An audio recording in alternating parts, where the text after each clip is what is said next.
Bismillahirrahmanirrahim and Assalamu alaikum. Welcome to the first online lab of data structure. Before this labs हम already 5 labs cover कर चुके हैं and today we will cover the 6th lab which is implementation of stacks and queues using arrays in C++. अच्छा, stacks and queues आप already I know कि theory में cover कर चुके हो. Today we will just discuss how we can implement these data structures using arrays in C++. What is stack? A stack is basically a list or a data structure or an algorithm which works on the principle of last in first out. In simple, it is basically a list with some restrictions. ये आपके पास एक list है. Take an example like ये आपके पास एक list है and it has 1 2 3 4 5 and 6 memory location. Okay, like अगर मैं कहता हूँ कि आपके and it will have some restriction like आप इसमें जो एलिमेंट ऐड करोगे वो only from one direction add कर सकते हो विच इज़ यूजुअली टॉप. आप टॉप से ही ऐड कर सकते हो. You can not add any element from the other side of the stack और the list. This is the first restriction. You can add one element at a time. This is the second restriction. And you can remove an element from the top. In simple, आप अगर stacks में कुछ भी add करना चाहो या remove करना चाहो, you can add and remove both only from top. तभी ये stack कहलाएगा अगर ये इन तीनों restrictions पर पूरा उतरता है या इन तीनों कंडीशंस पर पूरा उतरता है. Then you can say this list is a stack. So today we will create such kind of a list using array in C++. Code पर जाने से पहले let me give you an example.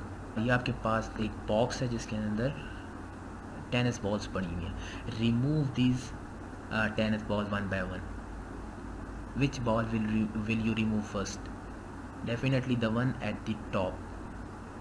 आप third ये bottom one पे जो बड़ी आप उसको रिमूव कर सकते हो? नहीं, you can not remove that.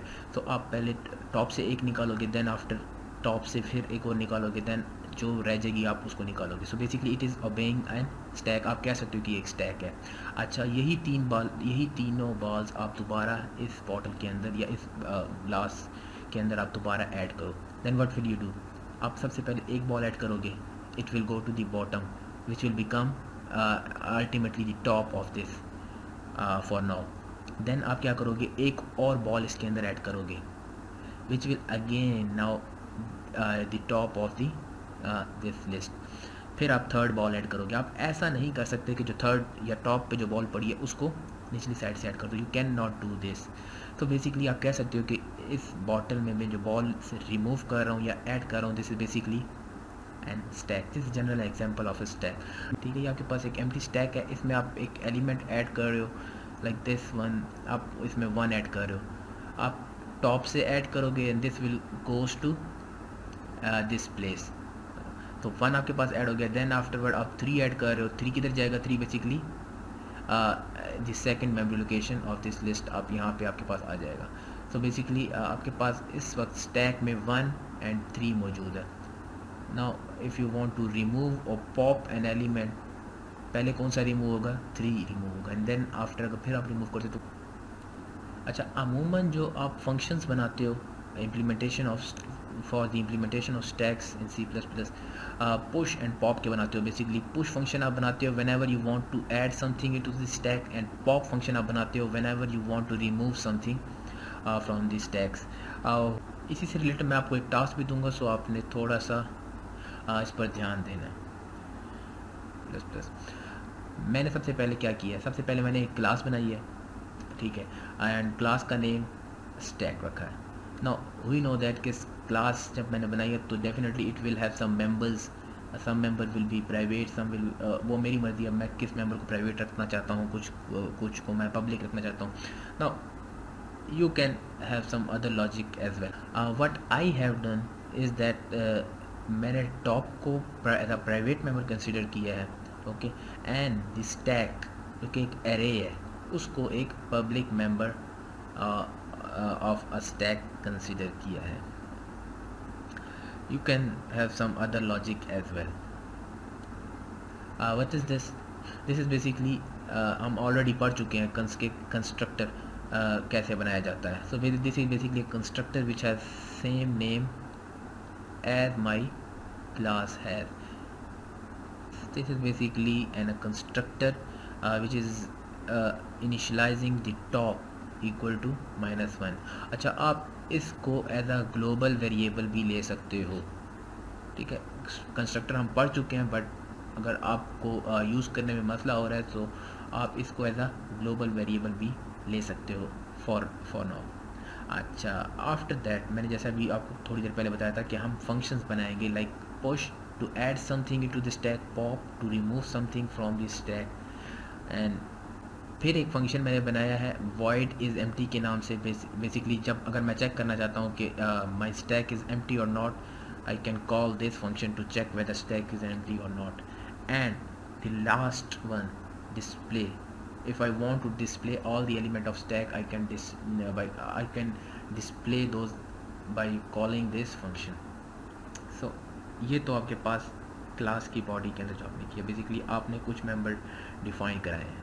4 functions हैं जो कि पब्लिक आपने रखे हैं, and N integer type variable जिसको आपने कंस्ट्रक्टर के ज़रिए इनिशियलाइज करवाया है. Now what will these functions do? push function will basically add an element to an array. Pop function will basically remove an element from array. Is empty will basically check whether array is empty or not, and display will display all the element of an array. So I'm not defining these 4 members in class body. I will call them outside the class by using this 2 colon sign. ये already हम discuss कर चुके हैं कि आपके पास आप class के मेंबर्स को क्लास से बाहर कैसे कॉल करवा सकते हो. Now firstly, an element x into the whenever you call this function push, it will basically add an element into this array A in the location top पे. Basically array में आपके पास एक एलिमेंट ऐड कर देगा जो कि x होगा. अच्छा, इस फंक्शन के अंदर बेसिकली मैंने क्या किया है कि at the start firstly you will check कि आपके पास जो एरे है या जो स्टैक है आपका बेसिकली वो ऑलरेडी फुल तो नहीं है. टू चेक दैट आप इजीली एक कंडीशन लगा सकते हो ऑन द टॉप कि आपके पास अगर टॉप ही 10 पर है, मींस टॉप ही आपका पास 10th लोकेशन पर पड़ा है, इसका मतलब क्या है आपके पास जो एरे है वो ऑलरेडी, जो आपके पास एरे है या स्टैक है वो ऑलरेडी फिल्ड अप है. So you can not add another element in that stack, और आप इस कंडीशन को कहते हो स्टैक ओवरफ्लो. इफ़ नॉट अगर नहीं, देन वर्ट. अगर नहीं है, दिस लाइन, इस लाइन में क्या हो रहा है आपके पास कि बेसिकली आप क्या कर रहे हो, प्री इंक्रीमेंट कर रहे हो कि इसको टॉप में आपके पास क्या पड़ा हुआ है कंस्ट्रक्टर में जो हमने रखा था, टॉप में -1 पड़ा था. So when you will call this function, definitely top आपके पास क्या है, लेस देन 10 है. So this condition is not true, mean stack overflow नहीं है. तो इसका मतलब ये है कि आप स्टैक में एलिमेंट ऐड कर सकते हो, और इस x को अब कहाँ पे ऐड करना है ये आपको बताना पड़ेगा अरे को. और मैं कौन सी पोजीशन बता रहा हूँ, plus top, mean -0 + 1 equal to 0. So basically मैं क्या कर रहा हूँ, a ऑफ 0 में ऐड कर रहा हूँ, या a ऑफ 0 को इनिशियलाइज करवा रहा हूँ किसके साथ, x के साथ. सो बेसिकली आप स्टैक की जो 0th लोकेशन है उसमें फर्स्ट एलिमेंट अपना ऐड कर रहे हो. सो एंड साथ ही मैं ये डिस्प्ले भी करवा रहा हूँ कि एलिमेंट इज़ नाउ इंसर्टेड. सो ये आपका एक जनरलाइज पुश फंक्शन है that when ever you will call this function it will add that element x किस लोकेशन पे, ++ टॉप पे. जब भी आप पुश को कॉल करोगे टॉप अपडेट होगा, and at that top, the updated top, आप x को या x की वैल्यू अपडेटेड टॉप पर को असाइन कर दोगे. This is my push function. For moment मैं इसको क्लोज कर रहा हूँ. एंड फंक्शन या second member of a stack है वो क्या है के पास, पॉप में क्या हो रहा है. Now you have to remove something. सबसे पहले आप चेक कर लो कि आपके पास जो पॉप है, जो जो आपके पास स्टैक है आया वो एम्प्टी तो नहीं है। टू चेक आपके पास एक स्टैक एम्प्टी कब होगी, अगर टॉप मेरा लेस देन 0 है, क्योंकि मैंने टॉप में स्टार्ट में क्या रखा था -1। तो अगर वो -1 है तो डेफिनेटली वो लेस देन 0 है and your stack will be empty. Like आपका टॉप ही अपडेट नहीं हुआ तो डेफिनेटली आपका जो स्टैक है वो एम्प्टी होगा। If it is less than 0 you can say that stack is under flow, return nothing. Okay, and what if it is not less than 0। In general हम पढ़ चुके हैं कि आपके पास अब होना क्या चाहिए, सूलन जो टॉप पे पड़ा हुआ है उसको हमने डिलीट कर देना है। ठीक है, कोडिंग में हम कैसे कर रहे हैं कि आप सबसे पहले क्या कर रहे हो, कोडिंग में हमने क्या लॉजिक लगाई है, आप कोई भी लॉजिक लगा सकते हो। जस्ट आपने इसी का ख्याल रखना कि जो एलिमेंट आप डिलीट कर रहे हो basically the top most element है। अच्छा, मैंने जो लॉजिक लगाई है वो बेसिकली आपके पास ये है कि जो टॉप पर जो एलिमेंट पड़ा हुआ है at the top of the stack, उसको आप एक किसी रैंडम वेरिएबल में सेव करवा लो। लाइक फॉर एग्जांपल मैंने डी में सेव करवा ली है। Okay, and I am just printing है कि आपके पास D has been deleted, just मैंने प्रिंट कर दिए। नाउ आप टॉप को अपडेट कर दो। लाइक टॉप फॉर एग्जांपल मैं कहता हूँ स्टैक में 4 एलिमेंट पड़े थे, आफ्टर डिलीटिंग आप टॉप को अपडेट करके 3 पे 3 कर दो। तो next time whenever you will call a push function, top में आपके पास 4 के बजाय 3 पड़ा होगा। मीन्स जो आप एलिमेंट ऐड करोगे वो आप टॉप माइनस माइनस में ऐड करोगे, ना कि टॉप में ऐड करोगे। सो दैट्स हाउ आप एक एलिमेंट को पॉप कर सकते हो या फिर स्टैक के किसी भी एलिमेंट को डिलीट कर सकते हो। किसी I am closing this pop function for now and what the third member of a stack is of the stack is empty function।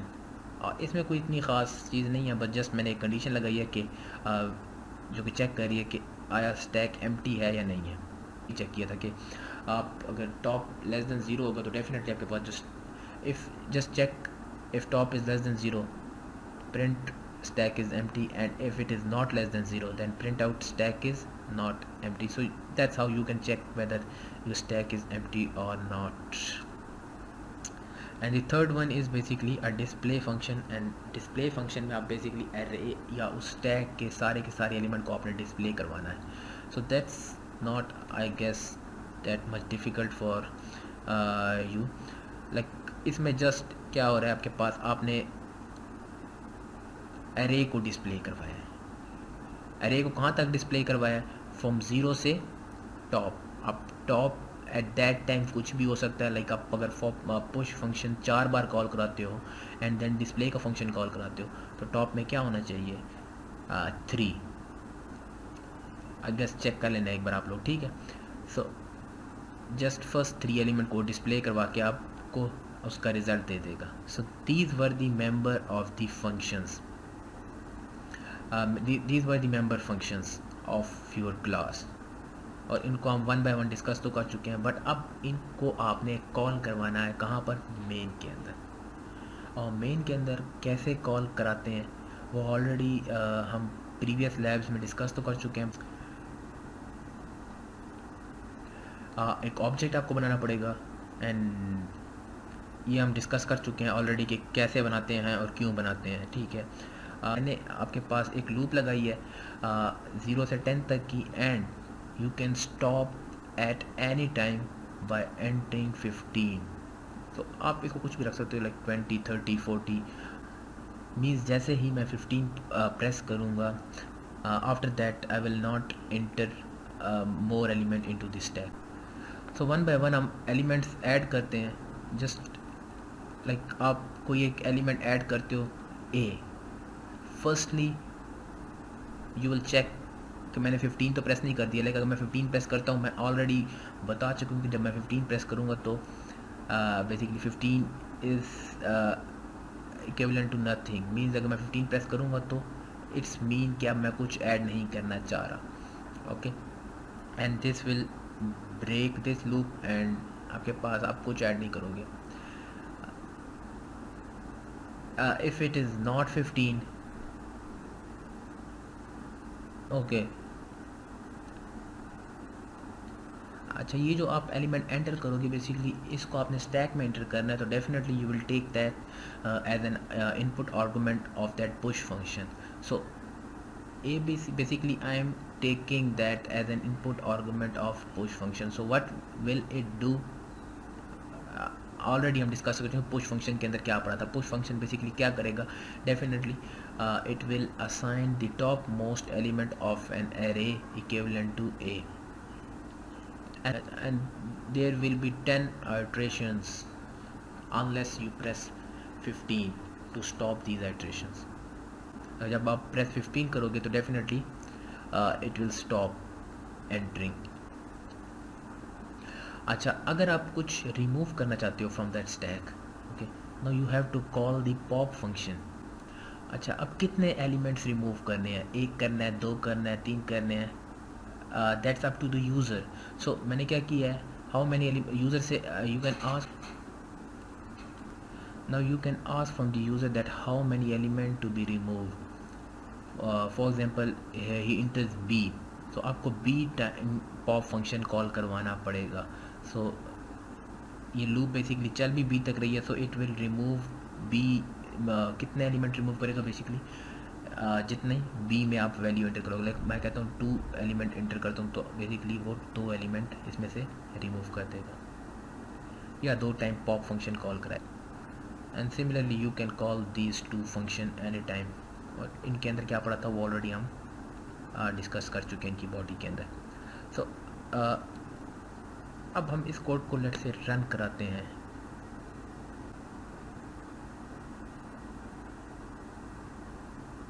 So here is the output of the code that we have just discussed. ये आपके पास show कर रहा है कि enter any number to insert and to stop entering press 15. इसके अलावा आप इसकी लुक इससे और बेहतर बना सकते हो. लाइक फॉर एग्जांपल मैं एंटर करता हूँ स्टैक के अंदर 3 element is now inserted, 2, my next element is let's say 7, then 8, then 5. और ये कब तक मेरे से पूछता रहेगा, 10 तक, क्योंकि मैंने वहाँ जो लूप चलाई थी 10 तक चलाई थी.